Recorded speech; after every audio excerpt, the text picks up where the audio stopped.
Do you want a close relationship with Jesus, but you just feel so busy and so exhausted that it feels impossible? I got you. Today, we're going to be talking about how to maintain such a beautiful relationship with Jesus on a day to day basis, even if you're insanely busy.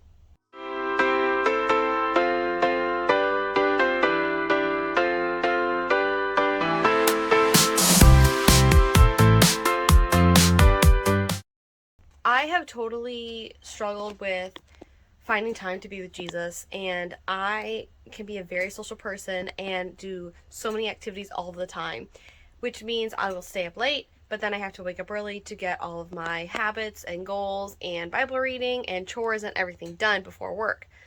Well, the problem is that I usually put Jesus on the back burner, and I think, you know what? It's okay. I'll just pray tonight. I'll read my Bible tonight. It's all good. Jesus can wait a little bit. And what ends up happening is I think that, but then I never actually follow through, and I never actually will have that time just with Jesus.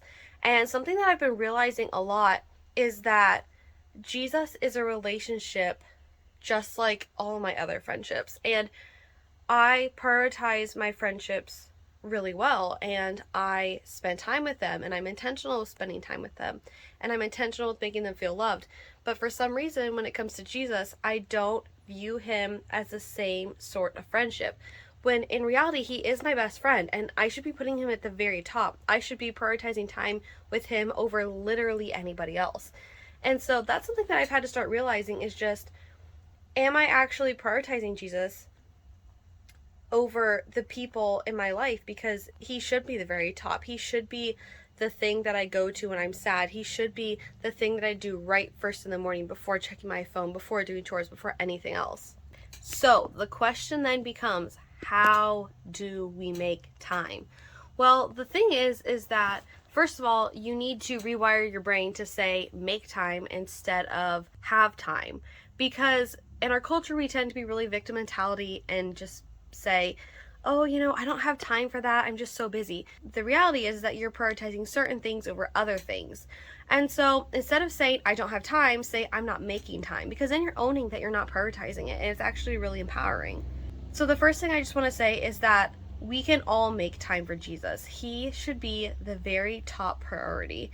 And even if you're going 24/7 every single day, I know that you have a little bit of time. Even if you're sitting on the pot, going to the bathroom, you can pray for 3 minutes. When you're taking a shower, you can spend that time praying and thanking God.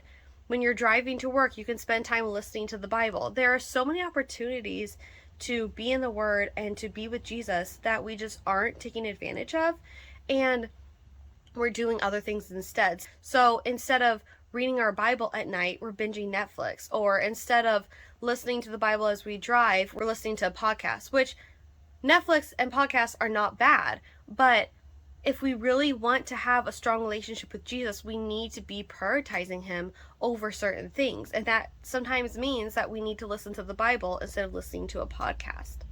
Now, for me, the thing that works the very best is just integrating Jesus into my morning routine. And so every morning I'll have time just with Jesus. It'll be either reading my Bible, praying, listening to worship music, reading a Christian book, journaling, any of those things. And I think that diversity in quiet times is key, at least for me, because I can tend to get bored with just reading the same book of the Bible, or reading the same book, or listening to the same worship music. And so having diversity and a little bit of spontaneity really helps me a lot with my relationship with Jesus. I have lots of different books. I have the Lectio Bible, which I absolutely love so much. It's this Bible that doesn't have chapters or verses, and you just read until you want to stop, and I love it. I also have a commonplace journal, which it's just, for me, I just journal Bible verses that I love in the book of a Bible, and it's so fun because it's just journaling what stands out to me. I'll read a Christian book and usually read a chapter or half a chapter a day, depending on what I feel like. And that I love doing because it will just convict me so much. And a lot of times it will speak to me things that God has already been bringing up to me. Another thing that I love is just confessing to God what I've been struggling with. And I'm not Catholic or anything, but I love this little Catholic confession book that I got off of Etsy. It's just so amazing with just helping me realize sins that I have and helping me confess and work through them, because I can tend personally to overlook my sins and just think that I'm bigger and better than everyone else. And so it's really important for me to confess my sins and to just realize that God is so much bigger than me and I'm just such a small thing in comparison to him. Also, just read the Bible and highlight. And what I've been doing the past 2 years is using a certain color of highlighter for each year. And so last year's was blue, and I used a blue highlighter for all the verses that stood out to me. And this year's purple, and I'm using a purple highlighter. And I'm really excited to see what's going to be like, because I'm hoping to do this for 5 years with different colors in the same Bible and just be able to see what stood out to me in different years. And I'm just really excited about it. So that's a new project I'm working on right now. But your relationship with Jesus doesn't have to look like mine, and it doesn't have to look like your preachers. It doesn't have to look like someone else that you know. It just has to be something special between you and Jesus. And that's something I had to realize, is because my husband is very theological and he loves just pounding through the Bible and reading all of it. He loves all of his theological books and all of those super deep things. And don't get me wrong, those things are great and I love them in moderation, but he loves them so much and will just read them nonstop. And for a while I struggled with that, because I thought that there was something wrong with me, that I should be enjoying that and that should be drawing me close to Jesus. But I read this amazing book by Gary Thomas called Sacred Pathways, and it is just about how we all have different relationships with Jesus, and we all love Jesus and feel loved by him in different ways. And that was so good for me to read, and you should absolutely read it. It's amazing. Oh my goodness. And it even has ideas of ways you can connect with God, whether it be through nature or whether it be through, reading your Bible or listening to worship music or serving. It's so amazing. I love it. Get a copy now. Buy it. It's so good. I have a link below for you to buy one. And so that's something that I just had to realize, is that your relationship with Jesus doesn't have to look like other people's, and that's totally okay.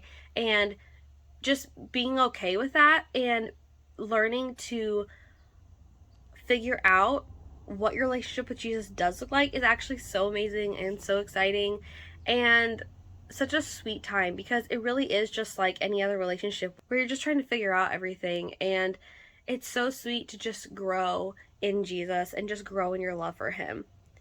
Another thing that I feel like is just so sweet in growing your relationship with Jesus is literally just being grateful and literally just expressing your thanks to him and telling him what you're thankful for, even when it's super hard, even when you're having such a hard time, to just thank him for everything.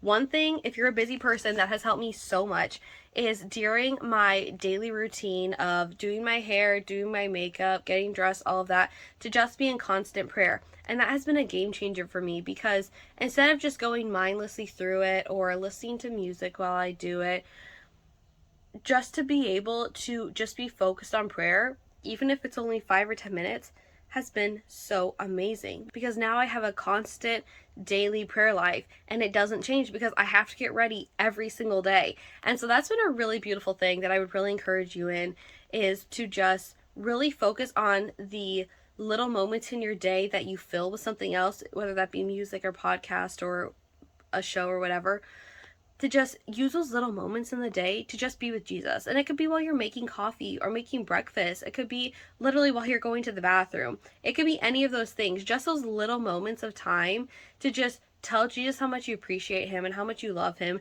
and to just help and just ask him into your day is such a beautiful thing, and it will totally change your relationship with him. So those are just a couple of things that help me with my relationship with Jesus. And there's so many other things, like serving. Serving is such a big thing of feeling close to him and letting him work through you.